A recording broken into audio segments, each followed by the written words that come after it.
What if one quiet boy, who barely spoke until he was 4, ended up rewriting the laws of the universe? What if the most ordinary-looking child of a small German town became the man who bent space, stretched time, and changed destiny itself?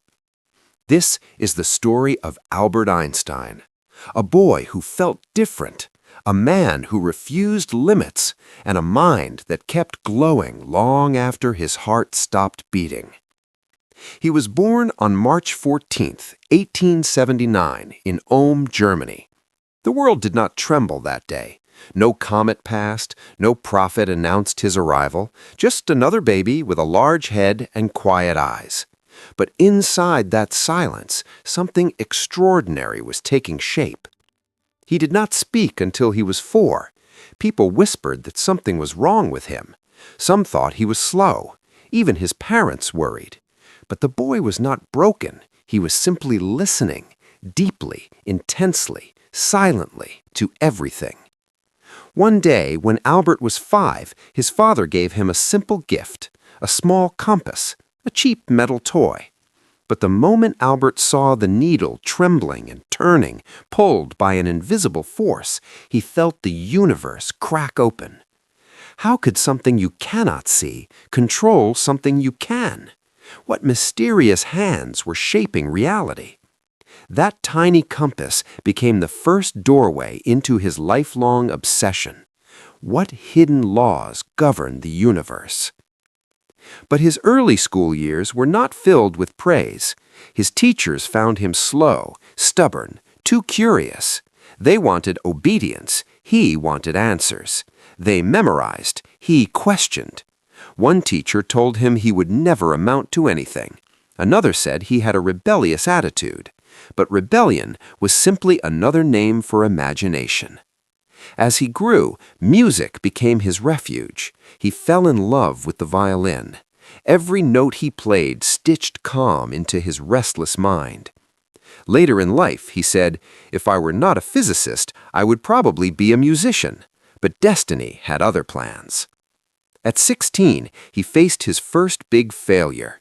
He applied to the Swiss Federal Polytechnic School in Zurich and failed the entrance exam. Only mathematics and physics saved him. Most people would break after such failure. He did not. Failure sharpened him. He spent a year preparing, returned, and passed with confidence.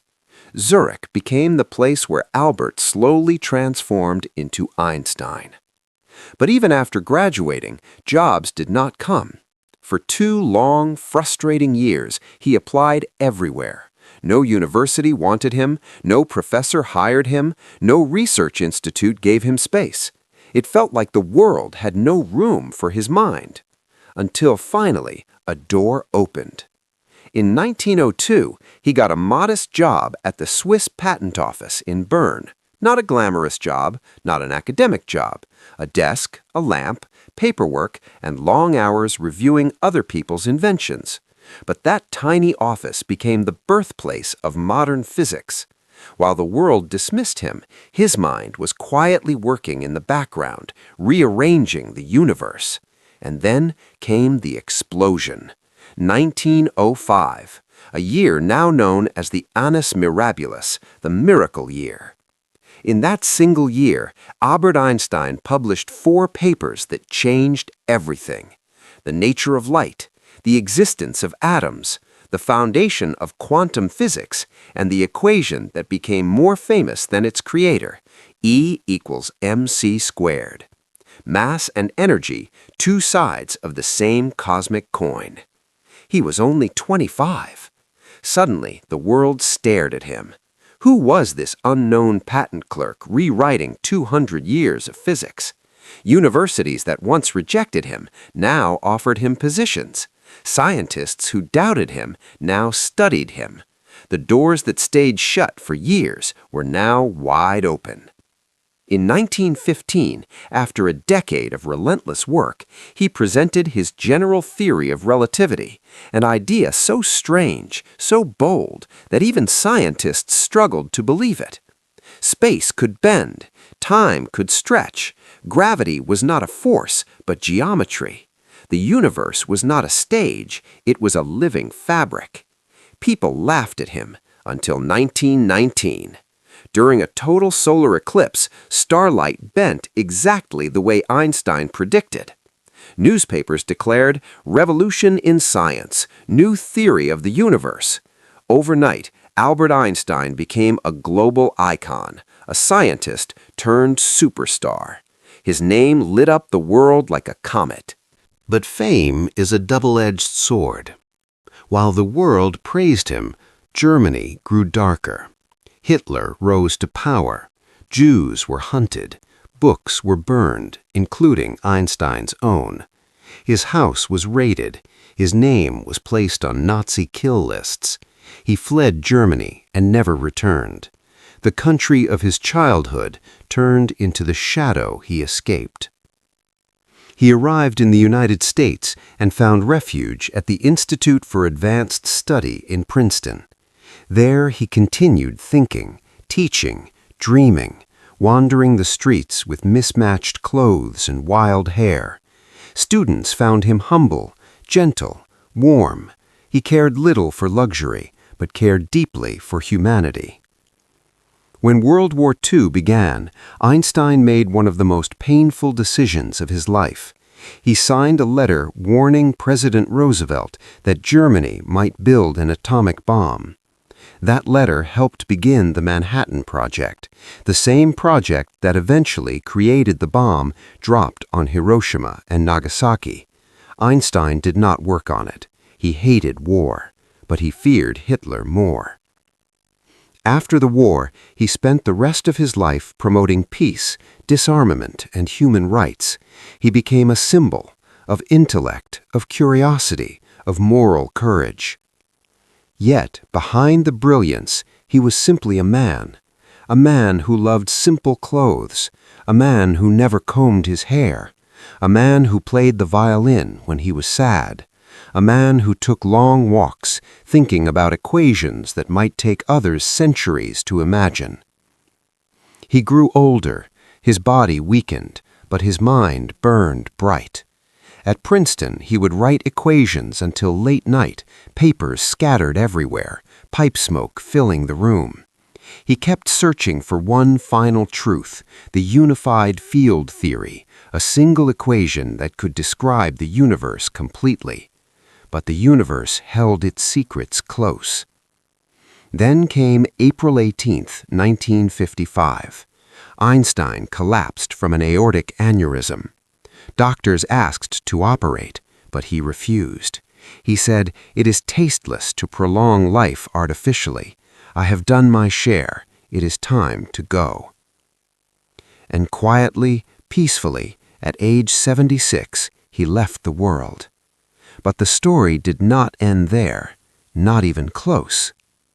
After his death, a pathologist named Thomas Harvey stole Einstein's brain without permission. He kept it in jars, sliced it, photographed it, and distributed pieces to scientists around the world, 240 sections in total. He believed the world deserved to study the mind that reshaped reality. But controversy followed him for decades. Einstein had asked to be cremated, yet his brain was not. Even in death, his mind refused to disappear. Today, Einstein is not just a name. He is an idea, a symbol, a reminder that genius can come from silence, from struggle, from being different. He proved that questions are more powerful than answers. He proved that imagination can be a scientific instrument. He proved that one mind, armed with curiosity, can shake the universe. His theories still power GPS, satellites, lasers, nuclear energy, astrophysics, black hole research, time dilation, cosmology.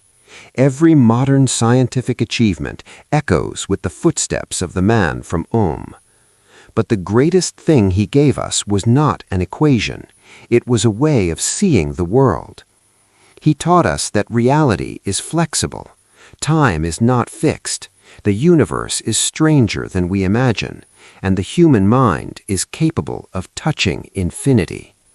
From a boy who spoke late to a man who changed time itself, Einstein's journey reminds us that greatness is never born loud. It grows quietly, slowly, silently, until one day it changes everything. He once said, "Try not to become a man of success, but rather try to become a man of value."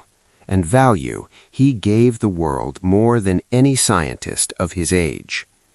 Albert Einstein did not just live, he expanded reality. He redrew the cosmos. He proved that the universe listens to those who dare to think differently. And as long as time flows, as long as stars shine, as long as humanity wonders, his name will never fade. Albert Einstein, the man who rewrote creation and became immortal, not by living forever, but by teaching the world how to understand forever. For more videos like this, don't forget to subscribe, hit the like button, and share your thoughts in the comments.